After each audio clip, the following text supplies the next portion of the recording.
सुनो बच्चों, आज के नेक्स्ट वीडियो में हम पढ़ेंगे मोशन स्टडी। ठीक है, मोशन का मतलब रहता है क्या होता कि पहले वर्कर्स जो काम करते थे ऑर्गेनाइजेशन में, जब एफ.डब्ल्यू. टेलर और हेनरी फोयल से पहले, वो क्या करते थे कि काम तो करते थे लेकिन साथ साथ अननेसेसरी मूवमेंट भी करते थे, जिसके कारण क्या होता था वो आलतू फालतू घूमते रहते थे, जिसके कारण क्या होता वो थक जाते थे। ठीक है, तो वो एक दिन के अंदर कम काम कर पाते थे। तो एफ.डब्ल्यू. टेलर ने क्या किया, साइंटिफिक टेक्निक को डेवलप करने के लिए मोशन स्टडी की। ठीक है, मोशन स्टडी किस लिए की गई, ताकि मूवमेंट को पता करने के लिए, वर्कर की जो भी जॉब परफॉर्म करता है तो क्या क्या मूवमेंट करता है उसको जानने के लिए। फर्स्ट पॉइंट क्या, मोशन स्टडी किस लिए की गई कि वर्कर जो भी पर्टिकुलर जॉब परफॉर्म करता है तो उसके क्या क्या मूवमेंट करता है, फिर उस जो मूवमेंट करता है उसको डिवाइड कर देगा दो कैटेगरी में, प्रोडक्टिव और अनप्रोडक्टिव। प्रोडक्टिव का मतलब क्या रहता है, जो काम से संबंधित हो, जो ज़रूरी हो। ठीक है, जो टारगेट अचीव करने में हेल्प करे, ऐसी एक्टिविटी प्रोडक्टिव में आती है। और अनप्रोडक्टिव मतलब आलतू फालतू, जो कि ज़रूरी नहीं है। ठीक है, पहली क्या, सारी मूवमेंट उसको क्या क्या वर्कर जॉब को परफॉर्म करने के लिए क्या क्या मूवमेंट करता है वो जान लिया। फिर क्या, उस जो जितनी भी मूवमेंट है उसको नोट डाउन करने के बाद उसने उसको दो कैटेगरी में डिवाइड किया, प्रोडक्टिव और अनप्रोडक्टिव। प्रोडक्टिव का मतलब क्या है कि जो कि ज़रूरी है टारगेट अचीव करने के लिए, ऐसी एक्टिविटी वो प्रोडक्टिव की मूवमेंट में आती है। और कुछ मूवमेंट जो ऐसा रहता है ज़रूरी नहीं है, वो मतलब ज़बरदस्ती अननेसेसरी मूवमेंट है, जिनको करने से सिर्फ थकान होती है और वो काम करने के लिए ज़रूरी नहीं है। तो दो कैटेगरी में डिवाइड कर दिया, डिफ्रेंशिएट किया उसने करना, प्रोडक्टिव और अनप्रोडक्टिव में। फिर क्या किया उसने, पहले वर्कर की मूवमेंट जान ली, फिर जो ज़रूरी है और जो अननेसेसरी, उन दोनों कैटेगरी में डिवाइड कर दिया। फिर अननेसेसरी को हटा दिया, जो वेस्टफुल मूवमेंट है उसको हटा दिया, कट डाउन कर दिया। ठीक है, फिर उसके बाद क्या किया उसने इक्विपमेंट और टूल्स को इस तरीके से डिज़ाइन किया ताकि जो अननेसेसरी मूवमेंट होते थे, वो टूल्स और इक्विपमेंट के व्यवस्थित ना होने के कारण अननेसेसरी मूवमेंट होते थे वो कम हो जाए या ख़त्म हो जाए। ठीक है, आगे समझ में मोशन स्टडी किस लिए की गई।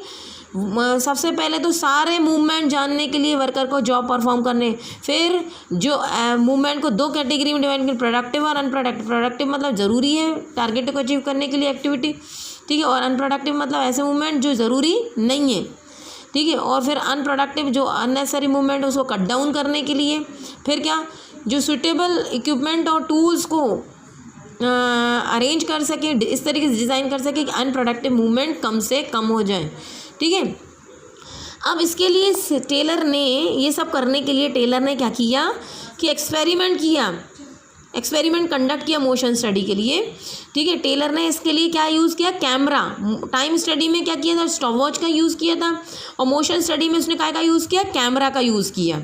ठीक है, और उसने कैमरे में बैठ के चुपचाप देखता रहा और वर्कर को, और एक पर्टिकुलर टास्क वर्कर से परफॉर्म, अलग अलग वर्कर से 100 वर्कर से परफॉर्म करवाया गया, 100 टाइम्स परफॉर्म कराया गया।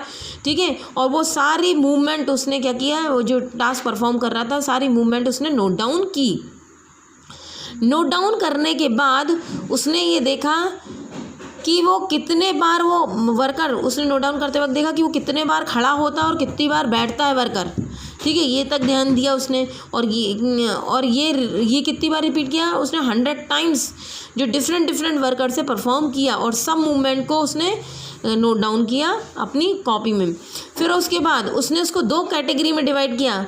उसने जो भी मूवमेंट किए, जो भी वर्कर ने काम करते वक्त, तो उसको दो कैटेगरी में डिवाइड, प्रोडक्टिव और अनप्रोडक्टिव। यानी ऐसे मूवमेंट जो कि ज़रूरी थे टारगेट को काम को करने के लिए ज़रूरी थे, और अनप्रोडक्टिव मूवमेंट मतलब जो काम को करने के लिए ज़रूरी नहीं थे, ज़बरदस्ती मतलब कर रहा था वो। ठीक है, टाइम वेस्टिंग टाइप का। तो उनको दो कैटेगरी में डिवाइड किया। फिर उसने कट डाउन किया अनप्रोडक्टिव, जो अननेसेसरी मूवमेंट को कट डाउन किया। ठीक है, ताकि मतलब ये अननेसेसरी मूवमेंट को कट डाउन करने के लिए कोशिश की, ताकि है ना टारगेट मतलब जल्दी से जल्दी अचीव हो जाए बिना थकान के।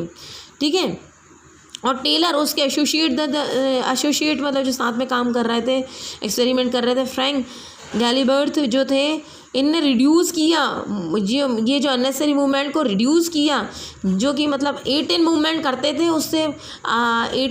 करते थे उससे कितने कर दिए उनने मूवमेंट, 5 मूवमेंट ही, कोई पर्टिकुलर टास्क को परफॉर्म करने के लिए 18 मूवमेंट नहीं लगेंगे। अब कितने मूवमेंट करना पड़ेगा, 5।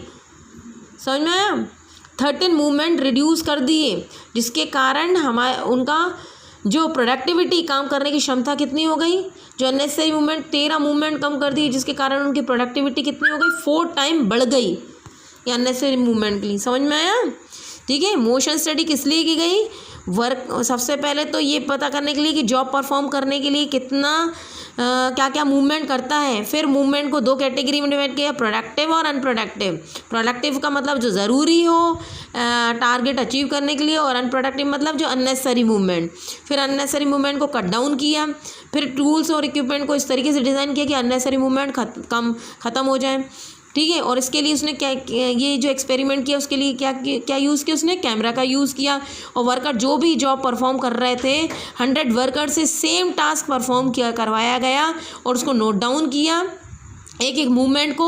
फिर मूवमेंट जो अननेसेसरी जो प्रोडक्टिव और अनप्रोडक्टिव मूवमेंट को कैटेगरी में डिवाइड किया उसने। ठीक है। और अनप्रोडक्टिव मूवमेंट को कट डाउन कर दिया। और टेलर और उसके एसोसिएट फ्रैंक गैलेबर्थ जो थे उनने क्या किया, 18 मूवमेंट जो वर्कर कर रहे थे पहले उनको रिड्यूस करके क्या कर दिया, 5 कर दिया, यानी 13 अननेसेसरी मूवमेंट को कम कर दिया, जिसके कारण उनकी प्रोडक्टिविटी बढ़ गई, 4 टाइम्स हो गई। ठीक है।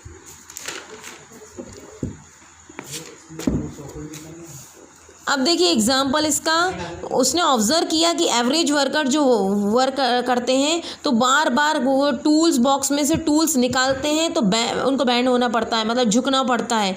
इसके कारण उसने टेबल जो था टूल बॉक्स जो है वो वहाँ उसकी सीट के वहीं कर दिया ताकि उसे बार बार बैंड नहीं होना पड़े, जिससे कि उनकी एनर्जी वेस्ट ना हो सके बार बार टूल्स को उठाने के लिए।